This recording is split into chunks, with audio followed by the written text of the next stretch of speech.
Jennifer, for those words we cannot see today, so you may... Okay. All right, this is basically a flow chart of implant complication management. There are different categories. There's fixture, fracture of the implant fixture. There's prosthetic complications. Even though the implant is fully integrated, it's solid, but there's aesthetic failure, basically patient's not happy. And there's a typical thing now is a broken abutment screw, because there's a weakness in dental implant. Basically it's two-piece, and patients with heavy occlusion, especially Asian people, have really stronger jaw muscle than Caucasians with a really long face.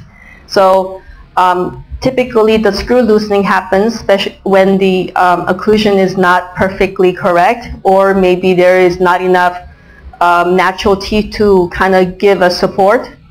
So how to deal with broken abutment screw, and how to deal with periimplantitis. And I kind of divide all the complications that Leon talks about in ICM, and I put it into chart format, sort of like a flow chart. So it'll be easy for a doctor to go down, okay, I have a patient come in with prosthetic complication. What are the two choices I have? One complaint patient comes with is foot trap. Another one is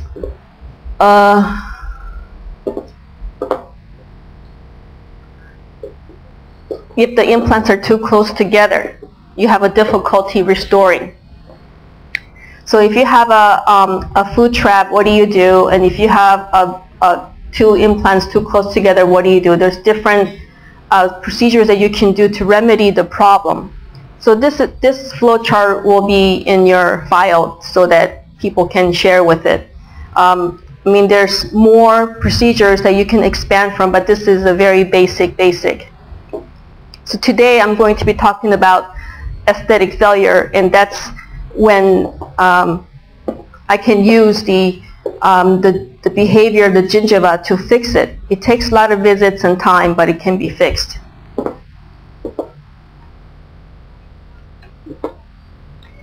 Okay, this is this was our Las Vegas Christmas party.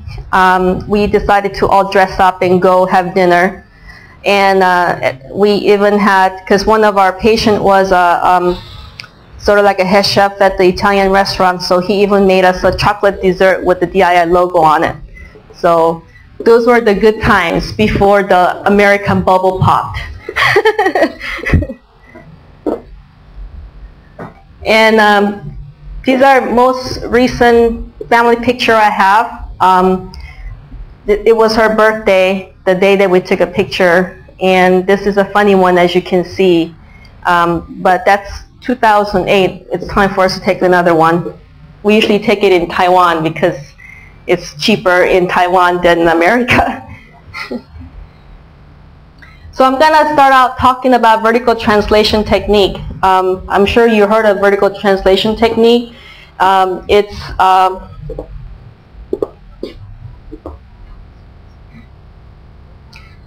It's developed by Leon back in 1998.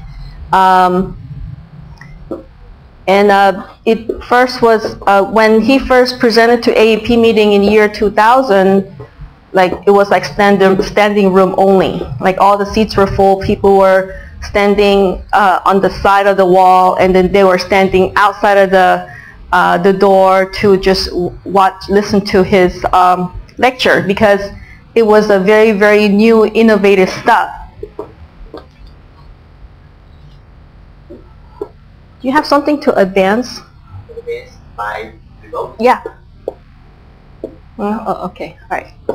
Well, basically, when he first started developing the vertical translation technique, the whole purpose was to cover the roots on gingival recession using the Emdogain. Emdogain first came out back in 1997, and back in 1998, we did a lot of GTR surgeries using Emdogain starting in 97, and we saw the possibilities of Emdogain. Emdogain is an enamel matrix protein derived from the pig follicles of the teeth, and because they found that the alveolar bone actually arises from dental follicles, dental organ, rather than mandible.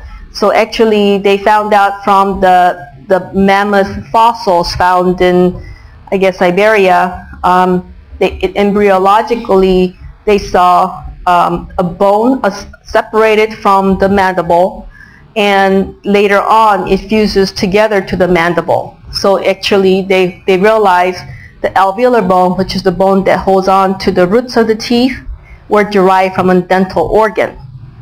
So they harvested a bunch of pig tooth follicles from the slaughterhouse in Sweden, and they put it all in this big pot, and they use some chemicals to extract all the enamel matrix protein, and extracted it. They freeze dried it, and then they sold it as a Emdogain.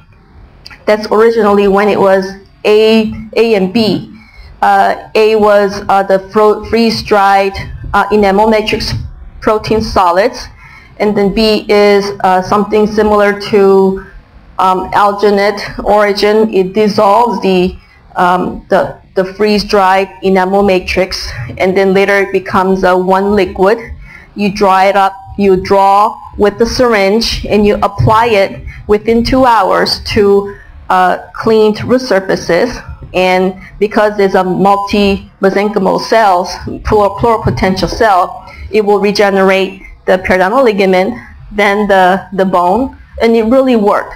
Because it regenerates periodontal ligament, you have attachment of gingiva to the roots. That's what we observed, okay? Because a lot of these periodontal patients do not have all 3 wall defects. They have 2 wall defects, 1 wall defect, and we used to clean everything up, do not do any kind of osseous, and just inject the protein and primary close. And we saw some amazing things. And because it really truly regenerated the periodontal ligaments, and the regeneration was true, and a lot of these patients that we've done surgeries back in '97, we don't see them back. You know, in dentistry, no news is good news. Patient will only come back if there's a problem. So when you don't see these patients who had 7s and 8s and 9 millimeters with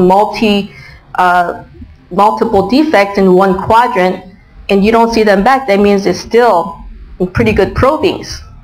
So when we saw these 1 wall defect with Emdogain and achieving tissue height to be remaining the same below the CEJ, Leon saw some ideas.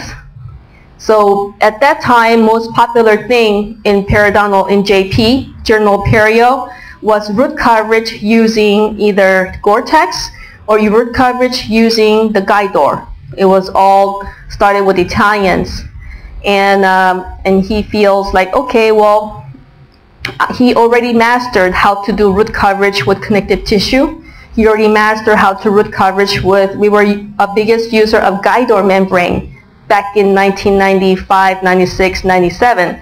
And then the Sunstar, which owned the Guidor company in Japan, they sold it. They didn't think it was profitable enough, so they got rid of the product. So we were panicking at that time. So we called and said, we want all remaining Guidor in US. And the rep says, sorry, we only have about 100 left. And I said, well, can you get me more? So, well, the Canadian supply you can buy. So we bought all the Canadian supply of Guidor, because that's the only thing other that was working for us, and we didn't like Gore-Tex because that stuff stinks. So and we bought all those supplies of Guidor, and we were running out. So when Emdogain came, we were a biggest user of Emdogain, because other surgeons' mind was not open enough. How can you put a gel around the teeth and expect bone to grow? They just didn't get it. But Leon saw it, and Leon recommended let's try it, and it has potential. So we were keeping the Biora, which was the company that distributed Emdogain, alive. We were buying about $120,000 worth of Emdogain a year. So we pretty much kept them surviving until they were able to sell it to Strawman. And then Strawman took over. So they should thank us, but that's another long story. But anyway.